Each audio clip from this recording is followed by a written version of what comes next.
2022, Grade 8, AMC 8, questions 21 through 25. Steph scored 15 baskets out of 20 attempts in the first half of a game and 10 baskets out of 10 attempts in the second half. Candace took 12 attempts in the first half and 18 attempts in the second. In each half, Steph scored a higher percentage of baskets than Candace. Surprisingly, they ended up with the same overall percent of baskets scored. How many more baskets did Candace score in the second half than in the first? Okay, so Steph scores 25 in total. If you add up these guys, 25 out of the 30 attempts, right? So that is 5/6. Now, we don't know what these are, so we'll call this A and we'll call this B. So this is A plus B over 30. Now, that's obviously not how you add fractions, but we're not adding fractions. We're just adding the total number of baskets and the total number of attempts. Now, they're saying that this is the same as 5/6, right? Because they're saying that the overall percentage is the same. So I guess we really didn't even need to reduce. Basically, it means that A plus B has to equal 25. Okay, so that's the first thing. The next thing is that we have to keep in mind that Steph scored a higher percentage of baskets than Candace in each half. So that means that this is got to be greater than that. So 15 out of 20 has to be greater than this A over 12. Okay, well, 15 over 20 is what? 3/4. Has to be greater than A over 12. So if A was 9, it would be exactly 3/4, correct? So I'm thinking that A is 8. That way, this inequality will be true. Okay, so I am choosing A to be 8. And then, if that's the case, and since A plus B is 25, that means B is 25 minus 8, which is 17. And they're saying, how many more baskets did Candace score in the second half than the first half? In the second half, she scored 17. In the first half, she scored 8. So she scored 17 minus 8, which is 9 more in the second half. So the answer would be C for number 21. A bus takes 2 minutes to drive from one stop to the next and waits 1 minute at each stop to let the passengers board. Zia takes 5 minutes to walk from one bus stop to the next. As Zia reaches a bus stop, if the bus stop is at the previous stop or has already left the previous stop, then she will wait for the bus. Otherwise, she will start walking toward the next stop. Suppose that the bus and Zia start at the same time toward the library. With the bus 3 stops behind, how many minutes will Zia board the bus? After how many minutes? Okay, so we've got to figure this out here. So let's do this slowly. Zia is here. This is Zia. This is obviously the bus. So here we go. The bus takes 2 minutes to go from here to there. Spends 1 minute there. 2 minutes to go from here to here. Okay. Now, Zia at this point is walking because she will only stop if the bus is at the previous stop. So it says right here, if the bus is at the previous stop or has already left the previous stop, then she will wait. So that means she's got to be pretty close to the bus. Otherwise, she's not going to wait. She's going to keep walking. So in this part, she's walking. So that 5 minutes went by, 2, 1, 2. So in 5 minutes, Zia gets to this point, right? Because it takes her 5 minutes to walk from one bus stop to the next. All right? Okay, so here we go. Now, again, following in the same way, now the bus will stop here for 1 minute. The bus will continue, and it will take 2 minutes to go from here to here. and then the bus will stop here for 1 minute. And then it will take 2 minutes to go from here to here. Correct? And Zia is there. Now let's stop for a minute. And remember, every 5 minutes, she's moving around. So we already counted these 5 minutes. Now we have to count another 5 minutes. So 1, 2, 3, 4, and then half of this. I'm going to break this up into 1 minute, 1 minute. So 1, 2, 3, 4, 5. These 5 minutes. From that point, Zia will go to here because it takes her 5 minutes to walk. And then she's going to continue walking because remember, the bus has to be right before where she is in order for her to stop. So the bus keeps traveling.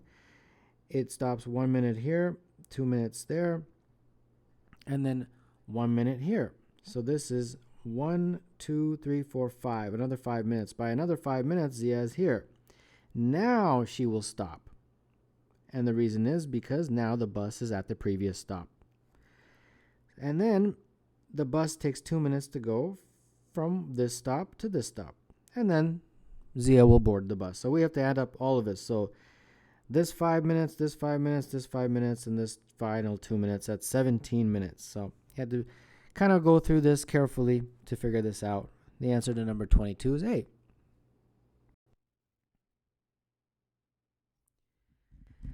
A triangle or circle is placed in each of the 9 squares in a 3x3 grid. Shown below is the sample configuration with 3 triangles in a line. How many configurations will have 3 triangles in a line and 3 circles in a line? Okay, so we'll just start off with casework. You can have one such case like this, right? Where you have 3 triangles in a row. And then you also want 3 circles in a row. So this is one scenario. Okay, now what about this column here? Each of those spots can have either a circle or a triangle. So we have 2 possibilities here, 2 possibilities here, 2 possibilities here. To figure out the total, you have to multiply, remember? So it's 8. So we have 8 possible ways of making this kind of configuration. But we can also put the triangles in the middle like that. We can also put the triangles at the end like this. Correct? Or we can also put the triangles horizontally like that. Or like this in the middle. And finally at the very bottom like this. And for each of these, there will be basically the same kind of story. So for this one, if you just look at this one here, we can also put the circles over here like that. And then in a very similar way, there's 2 choices for that, 2 choices for that, 2 choices for that. So the total will be 2 times 2 times 2, which is 8. So if we looked at this where the triangles were in that column, we got 8 plus 8, which is 16. And similarly, for each of these, there's going to be 16. 16 here, 16 here, and so on. So if we add these up, 16, 16, 16, 16, 16, and this 16, that's 6 times 16, which is 96. Now, 96 is one of the answers. But this question is tricky because this 96 double counts a few. Or double count is actually double count or overcounts, whichever term you want to use. We've overcounted some. Now you say, well, okay, well, how do I figure out which ones I overcounted? Okay, well, I'll give you an example. I'll just work with the first one. The first one here, one of these 8, or some of these 8, have been overcounted.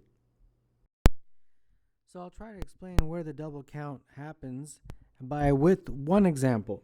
So for example, in this one here, this one, let's say you had triangle, triangle, triangle, and you had circle, circle, circle. And then for this particular column, let's say you chose circle, circle, circle. Okay, that's perfectly legitimate.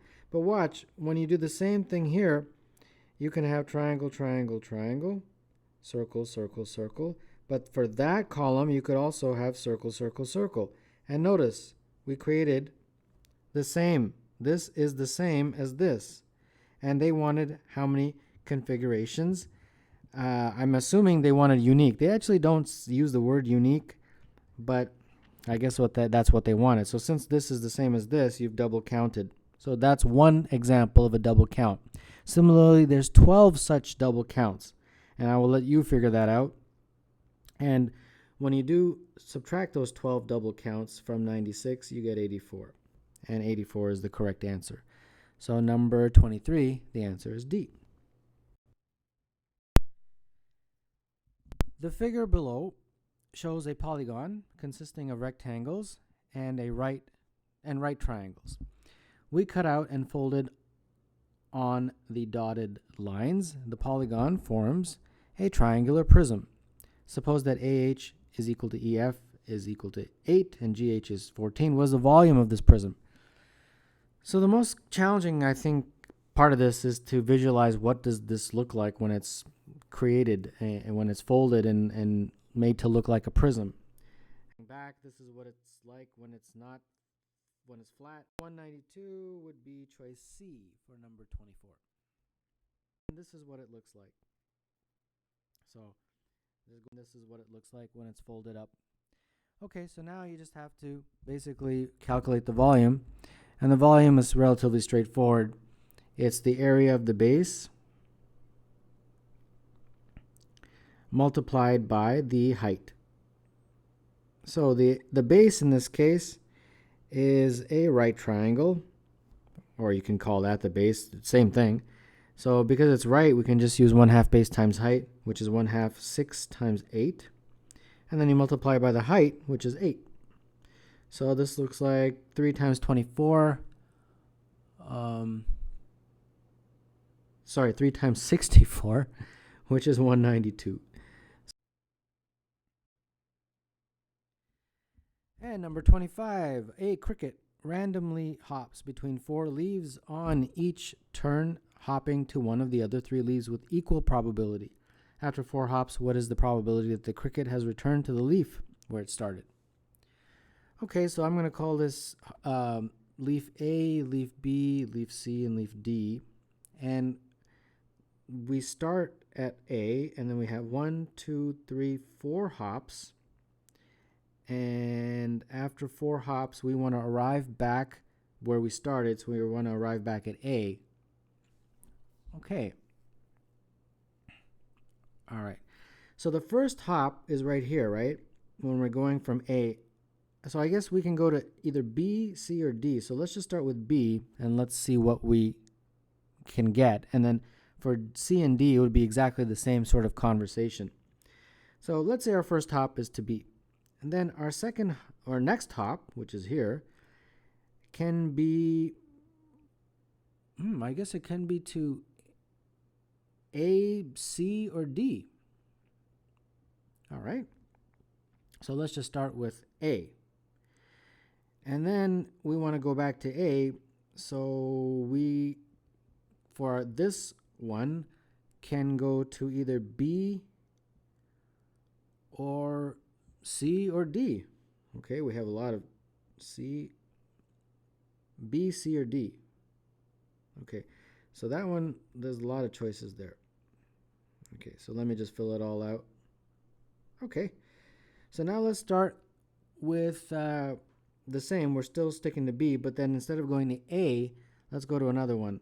Let's go to C this time, from B to C. Remember, we have to end up back at A. Now, if we're at C here, we can only go to either B or D. Because if we went to A, then we can't exactly go to A here because we have to go to another leaf. So the choices here are only B and D. So I hope that makes sense. And then let's start off with going to B again, but then this time go to D. So like this. If we go to D, then we can go to C or B. Like that. And that's it. That's the only way we can make this work if our first hop is to B. So this is 1, 2, 3, 4, 7. And you'll find if this right here is C, you will also get 7. So if first hop is to C, you also get 7. And if first hop is to D, you also get 7. So you got 7 here, 7 here, and 7 here. The total is 21. So 21, but they want a probability. Okay, they don't just want you to figure out the number. So the probability, okay, well, let's figure out, as always, a probability is going to be a fraction where this is our specific condition and this is our total. So we just have to figure out the total, which is what I will put in the denominator. Well, there's 4 hops, right? Each hop has 3 possible choices. So you multiply them all, and this looks like 81. So 81 goes here. So 21 over 81. Reduce to lowest terms, divide top and bottom by 3, and you get 7 over 27. And that would be choice E.